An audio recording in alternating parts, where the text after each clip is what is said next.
वसीला से हम रोज़मर्रा की ग़िज़ा को हासिल करते हैं। खुदावंद के नाम की हम्द व सना तमजीद करती हूँ और बड़ी इज़्ज़त और एहतराम के साथ मैं पास्टर जॉन लतीफ़ को दावत दूंगी कि वो आए और कलाम की उन सच्चाइयों को हमारे साथ शेयर करें जो आज खुदावंद ने उन्हें अता कर रखी हैं। खुदावंद उस जगह को, खुदावंद अपने बेटे को अपनी कुव्वत का मस्सा अता करे और इसी तरह अपने जलाल के लिए इस्तेमाल करता रहे, और जहां जहां खुदावंद इस्तेमाल करना चाहते हैं उन्हें वहां तक लेके जाएं। आमीन। बड़ी इज्जत और एहतराम के साथ pastor ji, over to you. खुदावंद यीशु मसीह के बाबरकत और जलाली नाम में मेरी तरफ से और मेरे घराने की तरफ से आप सबकी खिदमत में सलाम और अदाब पेश करते हैं और खुदावंद का शुक्र करते हैं आप सब की तशरीफ आवरी के लिए, खूबसूरत गीतों और ज़बूरों के लिए, और ख़ास तौर पर सिस्टर महरीन का जिन्होंने आज फर्स्ट टाइम इस मीटिंग को लीड किया है। खुदावंद सिस्टर जी आपको, भाई आज को और बेटे को कसरत से बरकत अता करे और हम सबको खुदावंद इसी तरह अपने जलाल के लिए और अपनी खिदमत के लिए खर्च और इस्तेमाल करता रहे। माजरत चाहते हैं जो बहन भाई आज नहीं गा सके, प्रस्तुत नहीं कर सके, लेकिन कोई बात नहीं है। रोज़ हमारे पास वक्त होता है और हम किसी दिन भी जब मौका मिला तो पहले आके जल्दी जल्दी लिख देंगे और हम हिस्सा ले लेंगे। सो हम गाते रहते हैं, प्रस्तुत करते रहते हैं और यही खुदावंद को पसंद है कि हम गाते और बजाते रहें, उसकी हम्द और उसकी तारीफ करते रहें और उसके नाम को इज्जत और जलाल देते रहें, क्योंकि वो तारीफ, हम, इज्जत और जलाल के लायक है। सो मेरे चीज़ों, आए हम खुदावंद के जिंदा पाक कलाम को अब पढ़ते हैं। हम इंसाल की किताब में से देखेंगे और जिनके पास खुदावंद का जिंदा पाक कलाम है वो मेरे साथ ज़रूर कोशिश कीजिएगा पढ़ने की, क्योंकि मैं बाज़ औक़ात ये कह देता होता कि जी फलां सिस्टर जो है वो पढ़ने में हमारी रहनुमाई करें। सो आप ज़रूर मेरी रहनुमाई कीजिएगा, क्योंकि उससे एक फ़ायदा ये हो जाता है कि आप उसमें पार्टिसिपेट भी कर लेते हैं और मैं थोड़ा सा सांस भी ले लेता हूँ, और अगर मेरे पास पानी पड़ा हुआ हो सकता है मैं इसे सामने रख लूँ, पानी भी मैं पी सकता हूँ। So thank you very much जी। हम खुदावंद के जिंदा पाक कलाम में से आज देखेंगे अपने रूह की हदायत के लिए इंसाल की किताब और उसका 8वां बाब, प्रोवर्ब्स चैप्टर 8, और हम उसकी चौथी आयत वर्स 4 को 4, 5 और ये पूरी मैं कोशिश करूंगा कि इसे जहां तक भी हम आज पढ़ सकेंगे इसको हम जरूर देखेंगे। चौथी जी सिस्टर ज़ेबा, आप ऐसा करें कि चौथी आयत से लेके 11वीं आयत तक पढ़ें, फिर दूसरों को मौका आगे देंगे। जी पास्टर जी, आए हम खुदावंद के जिंदगी बख्श कलाम में से पढ़ेंगे इंसाल की किताब उसका 8 बाब उसकी 4 से 10वीं आयत तक पास्टर जी। जहां तक आपका दिल करता सिस्टर जी, 11 आयत तक पढ़ लें। ओके थैंक यू पास्टर जी। ए आदमियों, मैं तुमको पुकारती हूँ और बनी आदम को आवाज देती हूँ। ए सादा दिलो, होशियारी सीखो और ए अहमको, दाना दिल बनो। सुनो, क्योंकि मैं लतीफ बातें कहूंगी और मेरे लबों से रास्ते की बातें निकलेंगी, इसलिए कि मेरा मुंह सच्चाई को बयान करेगा और मेरे होंठों को शरारत से नफरत है। मेरे मुंह की सब बातें सदाकत की हैं, उनमें कुछ टेढ़ा तिरछा नहीं है। समझने वाले के लिए वो सब साफ है और इल्म हासिल करने वालों के लिए रास्त हैं। चांदी को नहीं बल्कि मेरी तरबियत को कबूल करो और कुंदन से बढ़कर इल्म को, क्योंकि हिकमत मरजान से अफजल है और सब मरगूब चीजों में बेनजीर। आमीन आमीन। Thank you sister ji, God bless you इस खूबसूरत तलावत के लिए। खुदावंद आपको और आपके घराने को कसरत से बरकत अता करे। हम खुदावंद का शुक्र करते हैं। मेरे चीज़ों, आज ये जो 7 आयात जो हैं पढ़ी गई हैं, 7-8 बल्कि ज़्यादा ही हैं, इससे जितनी भी आयात पढ़ी गई हैं, मैं चाहता हूं कि हम इन आयात पर तफसीली तौर पर बात करेंगे। मेरा ये पैगाम पहले भी मैंने किसी आईडी पर पेश किया है, सो हो सकता है कि हम में से कुछ ऐसे हों जो इस कलाम को, स्टडी को दोबारा सुन रहे हों। हो सकता है कि शायद कोई तीसरी दफ़ा इस कलाम को फेसबुक पर भी, यूट्यूब पर भी है, देख रहे हों। लेकिन मैं वॉइस ऑफ गॉड की इस आईडी पर आज पहली दफ़ा पेश कर रहा हूं। सो हो सकता है कईयों के लिए फर्स्ट टाइम हो, सेकंड टाइम हो, थर्ड टाइम हो, और शायद बार बार हो। खुदा के कलाम को अगर हम बार बार भी सुनते हैं तो इसमें कोई हर्ज की बात नहीं है, बल्कि मैं ये कहूँगा कि फ़ायदे की बात है। फ़ायदा ही हमें होगा, क्योंकि हर बार जब हम खुदावंद के जिंदा पाक कलाम को पढ़ते हैं ना, तो उसमें कोई नई बात जो है वो हमें सीखने को मिल जाती है। सो ये फ़ायदे की बात है। सो हमारा आज का जो टॉपिक होगा या टाइटल होगा, उसको ज़हन में रखते हुए गल फ़ायदे दी है। सो फ़ायदे की बात को या फ़ायदे के काम को करना, ये बहुत पसंदीदा होना चाहिए, और पसंद होता भी है, क्योंकि जिस चीज में फायदा होना चाहिए उस चीज को तो मेरा ख्याल है कि मैं तो कम से कम उसे बड़ा पसंद करता हूं, और मैं चाहता हूं कि उस बात को, उस काम को बार बार किया जाए या उस कलाम को बार बार सुना जाए। यहां पर हम देखते हैं चौथी आयत में, अगर खुदावंद का बंदा सुलेमान ये फरमाता है, ऐ आदमियों मैं तुमको पुकारती हूं और बनी आदम को आवाज देती हूं। अब यहां पर हिकमत जो है वो ये फरमा रही है कि मैं पुकारती हूं, मैं आवाज देती हूं। हिकमत क्या कह रही है? यानी कि तमाम सुनने वालों के लिए ये एक फायदे की बात है, क्योंकि हिकमत क्या कह रही है कि मैं आवाज दे रही हूं, सुनो मेरी बात। अरे बनी आदम को आवाज दे रही है, तमाम लोगों को वो क्या कर रही है?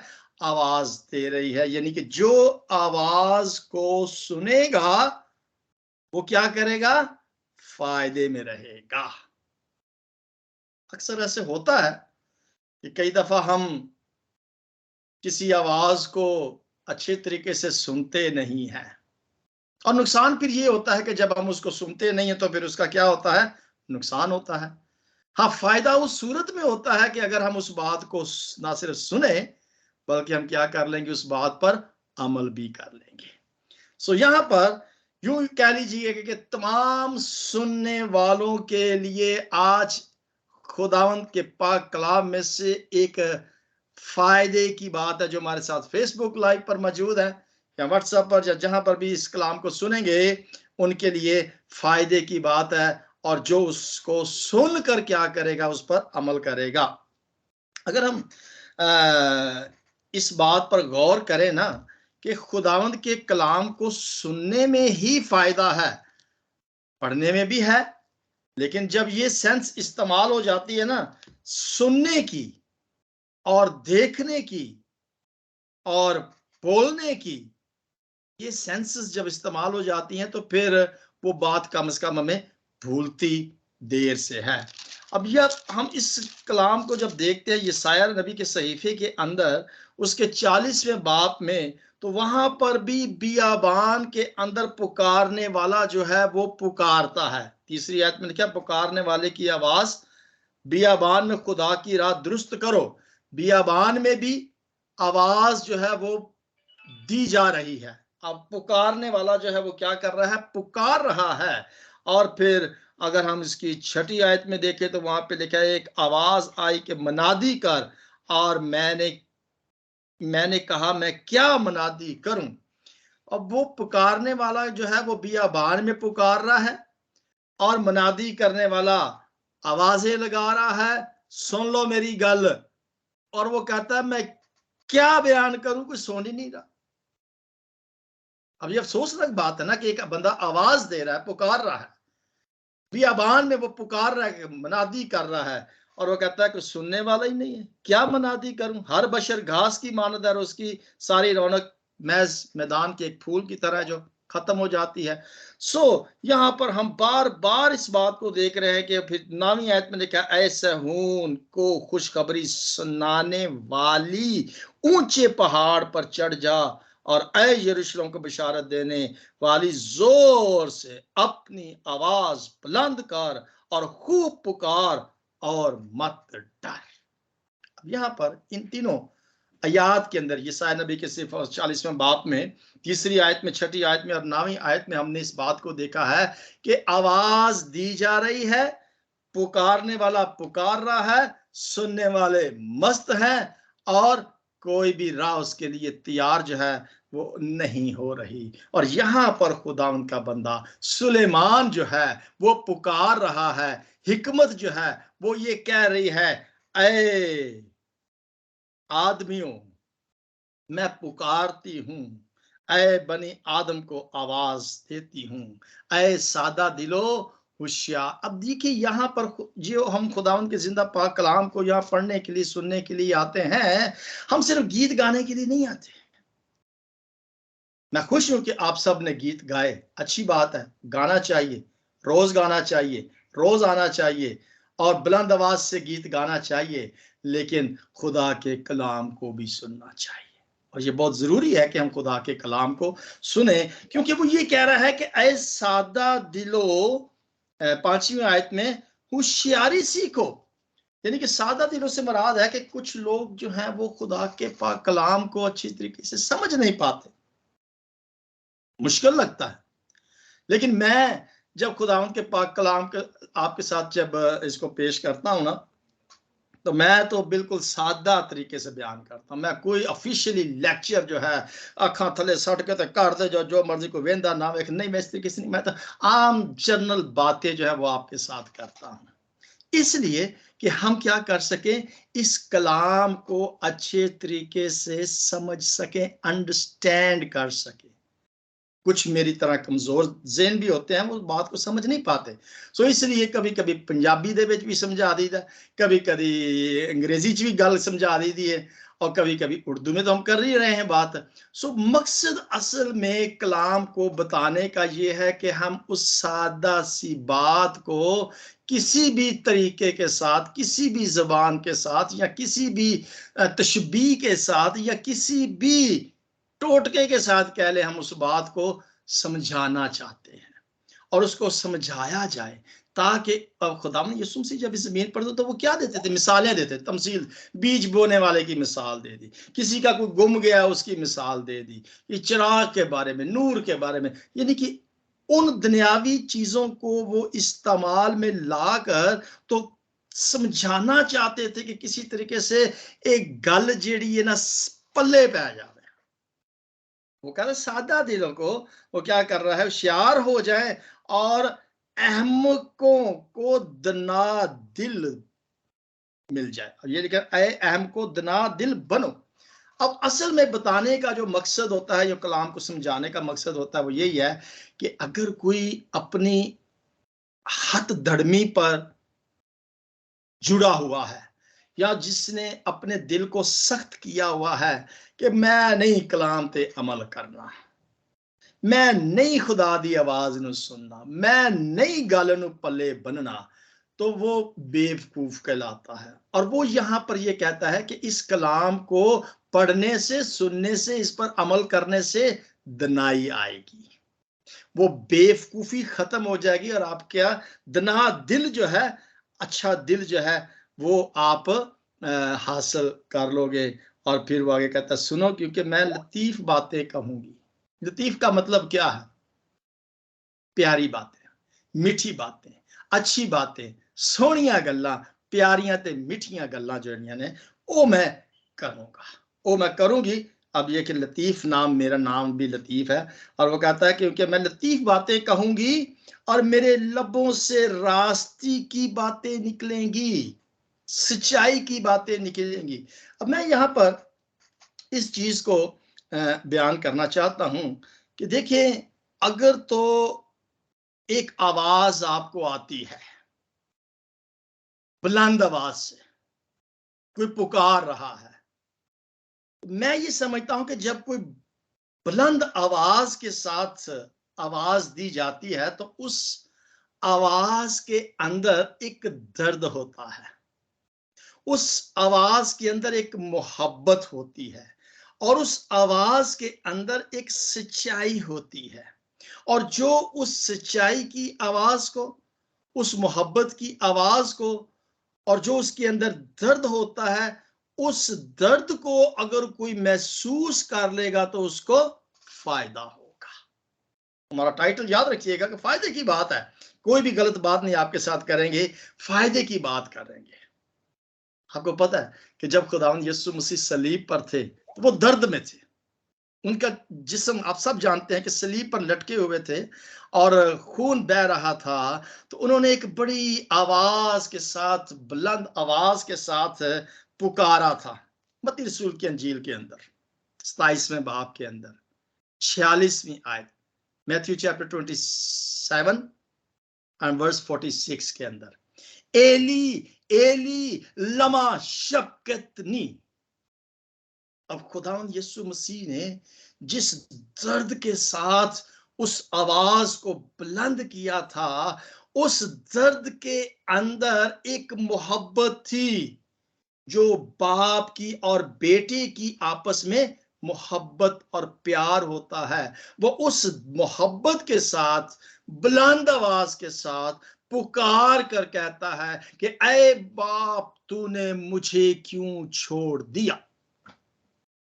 और अगर हम उस बुलंद आवाज को सुनते नहीं हैं, अगर हम कलाम की उन सच्चाइयों को सुनते नहीं हैं, उन पर अमल या गौर नहीं करते, जो मोहब्बत और दर्द उसके अंदर पाया जाता है, तो फिर मेरे अजीजों, सुन लेंगे तो फायदा होगा, नहीं सुनेंगे तो फिर बर्बादी होगी, दोजख में जाएंगे, तबाही आ जाएगी। सो यहां पर हम देखते हैं कि इस 5वीं आयत के अंदर वो ये चाहता है कि हम उस आवाज को सुनकर होशियार हो जाएं, हम दना दिल को हासिल कर लें, हमें फायदा हो जाए और हम अक्ल मंदी को हासिल कर लें। अंडरस्टैंडिंग जो है, समझ जो है, वो चाहता है कि हम उस अक्ल मंदी को, उस हिकमत को, उस दनाई को हासिल कर ले। यानी हिकमत इतनी मोहब्बत करती है, मैं आपको यहां पर ये बात बताता हूं कि हिकमत इतनी मोहब्बत करती है कि वो एक बात को बार बार बार बार समझाती है। कई दफा ऐसे होता है ना कि भी कोई टीचर पढ़ा रहा होता है और कोई बच्चा कहता है जी समझ नहीं आती, फिर दसो जिस टीचर जी, वो फिर बताता है, फिर दूसरी बार जब कहा जाता है, तीसरी बार कहा जाता है, तो टीचर या उस्तानी जो तंग पै जाती है, ट्यूशन तो सीख लें या माँ बाप को सीख लें या किसी और से बात सीखना। देखिए, एक चीज जो बार बार समझाई जाती है ना, उसका बताने का मतलब सिर्फ ये होता है कि ये समझ जाए, और अगर ये समझ जाएगा तो इसका फायदा होगा।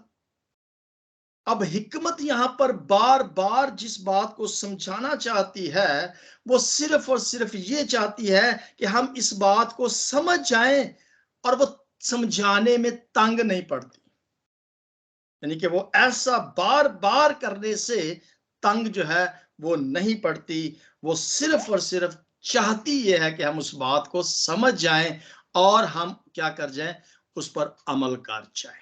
अब ये अगर 7वें बाब को अगर आप देखें ना, जो लास्ट टाइम अगर इसकी वीडियोस आप देखें, तो 7वें बाब के अंदर हिकमत ने पता नहीं किस किस तरीके से समझाने की कोशिश की है। उसने कई कई रिश्तेदारियां जताकर तो समझाने, कभी वो बहन कहती है, कभी भाई बनती है, कभी कुछ भी रिश्तेदार बन के, तो वो सिर्फ और सिर्फ चाहती है कि हम किसी तरीके से क्या कर लें, वो समझाती है कि हम उस बात को समझ जाएं। सो किसी बात को समझाने के लिए यानी कि उस सच्चाई को बताने के लिए मुख्तलिफ तरीके जात जो है उनको इस्तेमाल करने का सिर्फ और सिर्फ एक ही मकसद होता है, और वो मकसद ये होता है कि मेरी इस बात से दूसरे को फायदा पहुंच जाए। सो हिकमत जब बोलती है तो वो सच्चाई बोलती है। हिकमत जब बोलती है तो वो मोहब्बत के साथ बोलती है, और जो सच्चाई मोहब्बत के साथ बता दी जाए, जो हकीकत बड़े प्यार के साथ समझा दी जाए, बता दी जाए, मेरे अजीजों, उस बात को समझने में भी अच्छा लगता है, सुनने में भी मजा आता है, और फिर उस पर भरोसा करने को भी दिल चाहता है।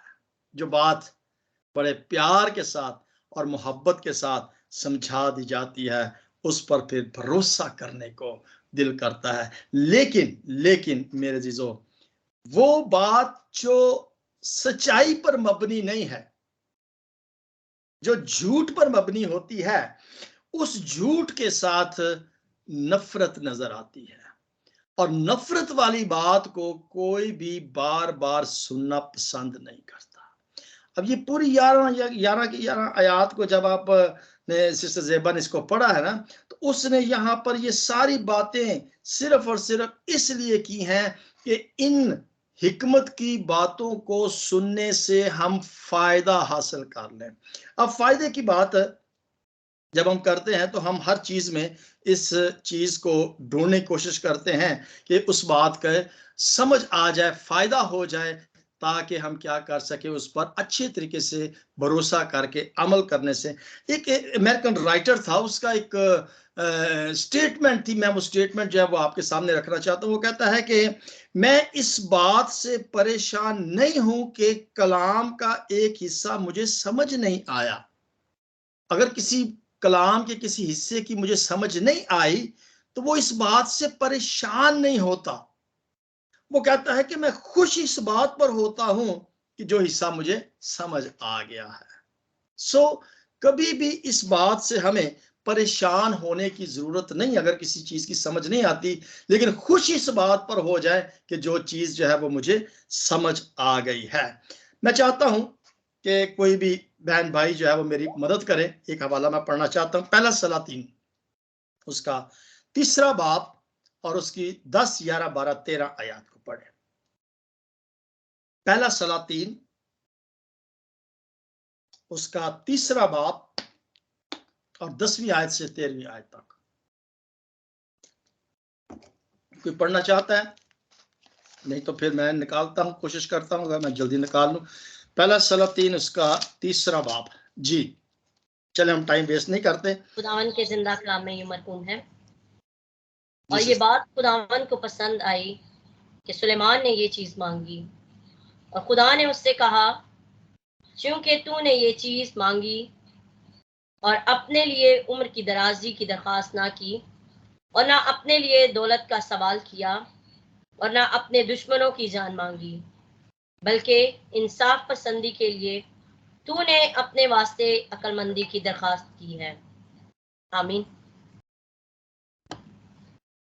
आमीन आमीन sister ji, thank you very much. देखें यहां पर हम सुलेमान की बात कर रहे हैं मिसाल की किताब में से, तो हम सब इस बात से वाकिफ है, जानते हैं कि सुलेमान ने खुदा से जब उसने पूछा कि तू क्या चाहता है, मांग, तू क्या मांगता है, तो उसने सिर्फ और सिर्फ दनाई मांगी थी। उसने सिर्फ और सिर्फ दरखास्त जो थी वो उसने दरखास्त जो की थी वो अक्लमंदी की थी कि मुझे हिकमत दे, मुझे फहम दे। लेकिन हम अगर उसकी 13वीं आयत में देखें तो वहां पे लिखा है, और मैंने तुझको कुछ और भी दिया है, तूने नहीं मांगा। एक्सक्यूज मी जरा, मैं वो कहता है कि तूने अक्लमंदी मांगी है, लेकिन मैंने तुझे कुछ और भी दिया है जो तूने नहीं मांगा। क्या मांगा उसने? अक्लमंदी मांगी। वो कहता है कि मैंने तुझे कुछ और भी दिया, यानी दौलत और इज्जत, ऐसा के बादशाहों में तेरी उम्र भर कोई तेरी मानद ना होगा। क्या किया? खुदा से उसने अक्लमंदी मांगी। और खुदा ने उसे दौलत भी दे दी, इज्जत भी दे दी, शोहरत भी दे दी, उम्र की दराजी भी दे दी। और उसने कहा कि ऐसा बंदा आज तक ना कभी दुनिया में हुआ है और ना कभी दुनिया में होगा। कितनी अच्छी और खूबसूरत बात है कि अगर हम इस हिकमत को, इस दनाई को, इस फहम को, इस दौलत को, इस हिकमत को, इस फहम को हम उससे मांगते हैं, तो फिर हमारा खुदा क्या करता है, हमें इज्जत भी दे देता है, दौलत भी दे देता है और शोहरत भी दे देता है। अब एक बड़ी, हमारे पास अभी 5 मिनट हैं, मैं माजरत चाहूंगा, मैं चाहता हूं कि मैं थोड़ा सा ना इसको कवर कर लूं, क्योंकि काफी दिनों से मैंने महीने से बल्कि इंसान की किताब आपके साथ शेयर नहीं की, क्योंकि मौका ही नहीं मुझे मिलता। आज तो चलो पास्टर माइकल हमारे साथ नहीं थे, तो मैंने फायदा उठाया, मैंने कहा चलो हम इस बात को सीखते हैं। अब हम देखते यहाँ पर ये है कि वो शख्स जो हिकमत को हासिल कर लेता है उसको दौलत भी मिल जाती है। ये आखिरी आयत में जब हमने देखा ना कि ये चांदी को नहीं बल्कि मेरी तरबियत को कबूल करो, और कुंदन से बढ़कर इल्म और हिकमत मुरजान से अफजल है। हिकमत जब मिल जाती है ना तो फिर उसे सोना भी मिल जाता है, दौलत भी मिल जाती है, मुरजान और वगैरह सब मगरूब चीजों से, दौलतमंद चीजों से भी क्या है, हिकमत क्या है, नंबर 1 पर है, बेनजीर है, अव्वल है हिकमत। तो उसको फिर दौलत, इज्जत, शोहरत सब कुछ जो है वो मिल जाता है। अब यहां पर जब हम इस बात को देखते हैं कि हिकमत 12वीं आयत से जब हम इसको पढ़ते हैं ना, उसकी 20वीं आयत तक, 21वीं आयत तक अगर हम पढ़ें तो वहां पर हिकमत अपने आप को बयान करती है। हिकमत अपने खुद को वो बयान करती है। और अगर आप इस इन 8-10 आयात के अंदर देखें तो वहां पर लफ्ज आता है मुझ, मेरे, मैं, मेरी, मुझे, मेरे, मेरा, मैं। अब 12 से ज्यादा मर्तबा वो हिकमत जो है वो कहती है कि मेरी बदौलत बादशाह बनते हैं, मैं फैम हूं और मेरी वजह से हिकमत मिलती है, मेरी वजह से खौफ की बात करती है, दावत की बात करती है, और मेरे फल की बात करती है, मेरा हासिल खालिस है, चांदी है, और मुझे दिल में ढूंढ। और यहाँ पर वो 10-12 मर्तबा मैं का लफ्ज इस्तेमाल करती है। पास्टर माइकल जो है वो आजकल मैं के बारे में हमें सिखा रहे हैं। लेकिन हम यहाँ पर देखते हैं कि ये हिकमत क्या कह रही है, बार बार मैं, मुझ, मेरा, मेरा ये बात कर रही है। अब यहाँ पर जो वो मैं का लफ्ज इस्तेमाल कर रही है, खुद को जो बयान कर रही है, वो यहाँ पर एक पॉजिटिव गरूर की बात कर रही है। हमारे अंदर जो मैं आ जाती है ना, वो गरूर, नेगेटिव गरूर आ जाता है, मैं बड़ी शय। लेकिन यहां पर वो ये कह रही है कि मुझे हासिल करने से अगर मैं आपके साथ हूं तो आपको फायदा ही होगा। सो वो फायदे की बात, यानी कि पॉजिटिव वो बात कर रही है, मुस्बत कह रही है, और उससे फायदा होता है। देखिए बड़ी अच्छी बात होती है कि अगर एक इंसान खुद पर काबू पा सके और अच्छा इंसाफ कर सके, और जो हिकमत को पा लेता है, जो हिकमत को पा लेता है, और वहां पर लिखा हुआ है कि हिकमत फिर उसको बादशाह बना देती है, यानी वो हुकूमत करता है। जो हिकमत को पा लेता है उसको फिर दौलत और इज्जत और शोहरत जो है वो उसको मिल जाती है। सो मेरे एक बड़ी अच्छी आयत है जिसको मैं बड़ा पसंद करता हूँ, मुकाशवा की किताब में लिखी हुई है, उसका पहला बाप और उसकी 7वीं आयत में लिखा कि खुदावंद का खौफ क्या हिकमत का शुरू है। इस आयत को हमने बड़ी अच्छी तरीके से पढ़ा भी हुआ, सुना भी हुआ है कि fear of the Lord is the beginning of knowledge। और ये मेरी पसंदीदा, जब मैं आई थिंक 4th-5वीं क्लास में था उस वक्त मैंने इस आयत को जुबानी सीखा था कि fear of the Lord is the beginning of knowledge, खुदावंद का खौफ जो हिकमत का शुरू है। और ये हम सबको पसंद है कि जब हमारे दिल के अंदर खुदावंद का डर और खौफ होता है तो वो हिकमत, वो दनाई, वो फहम, वो इल्म जो है वो हम हासिल करते हैं। आज एक और आयत जो है वो मैं आपको बताना चाहूंगा कि उस आयत के अंदर लिखा है कि खुदा का खौफ बदी से क्या करता है, नफरत करता है। इस बात को हमने क्या करना है, याद रखना है कि जिसके दिल के अंदर खुदा का डर और खौफ होता है वो बदी से नफरत करता है। सो खुदा की इज्जत यानी कि खुदा के खौफ से आती है। अगर हम खुदा की रिस्पेक्ट करते हैं तो इसका मतलब ये नहीं है कि हम उससे डरते हैं, लेकिन उसके डर से मुराद है कि हम उसकी रिस्पेक्ट करते हैं। और जब हम उसकी रिस्पेक्ट करते हैं, जब हम उसकी इज्जत करते हैं, तो ये फितरती तौर पर है कि जब हम उसकी रिस्पेक्ट करते हैं तो फिर खुदा का इल्म, उसका फहम और उसकी हिकमत जो है वो हमें मिल जाती है। और जो शख्स उसकी इज्जत के साथ, रिस्पेक्ट के साथ उसकी इबादत करता है, उससे दुआ करता है, वो हिकमत को हासिल कर लेता है। और फिर उसके अंदर जब हिकमत आ जाती है तो फिर वो सारे नफरतें खत्म हो जाती हैं, वो तकब्बर खत्म हो जाता है, वो मैं खत्म हो जाती है, वो जुदाई खत्म हो जाती है, और फिर वहां पर खुदा की अल्लाही कुदरत जो है वो जन्म ले लेती है। उसके अंदर वो फिर डिवाइन नेचर जो है वो उसके अंदर आ जाती है। वो नफरत, बुग़्ज़, हसद, कीने वाली जो गरूर है ना, वो खत्म हो जाता है। वो इंसानी फितरत है, लेकिन डिवाइन नेचर उसके अंदर उस वक्त आ जाती है जब उसके अंदर खुदा का डर, उसका खौफ होता है, और जिसकी वजह से फिर क्या होता है कि खुदा के लोगों के अंदर हमदर्दी, लोगों के दिलों के अंदर वो प्यार, वो मोहब्बत, वो उन्स जो है वो पैदा हो जाता है। और बड़ी अच्छी और खुशी की बात है कि हमारे बहुत सारे ऐसे बहन भाई हैं जो अपने उन बहन भाइयों के लिए अपनी जेब में से कुछ हिस्सा निकालते हैं, और अपने उन बहन भाइयों को जो मोहताज हैं, जो ज़रूरतमंद है। और आजकल आप सब जानते हैं कि हमने ये ऐलान किया हुआ है कि जो भी बहन भाई जड़ावाला के लोगों के लिए कुछ अपने जेब में से निकालना चाहता है, वो ज़रूर निकाले और उनकी इमदाद करें, उनकी मदद करें, ताकि वो अपने घर की अशिया जो है उनको हासिल कर सके और अपना लिविंग स्टैंडर्ड जो है उसे बरकरार रख सके। और ये मोहब्बत है, यही खुदा का डर है, ये खौफ है, और यही मोहब्बत जो है वो डिवाइन नेचर जो है इंसान के अंदर पैदा हो जाती है। सो खुदावन हम सबको, देखिए ये जो हमने अभी यशायाह नबी किताब में उस सुलेमान की बात को पढ़ा ना, सुलेमान को खुदा ने कहा कि तुझे बता क्या चाहिए।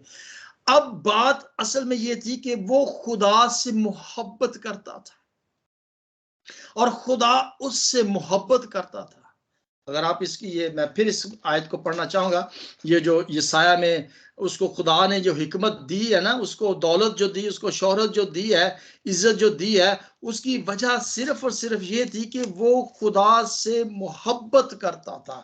इसको देखें 40वें बाब के अंदर, पहला सलातीन में पढ़ा था हमने ना, सलातीन के अंदर जो हमने पढ़ा था, पहला सलातीन उसका 3रा बाब और उसकी 3री आयत के अंदर ये लिखा हुआ है, और सुलेमान खुदा से मोहब्बत रखता और अपने बाप दाऊद के आइन पर चलता था।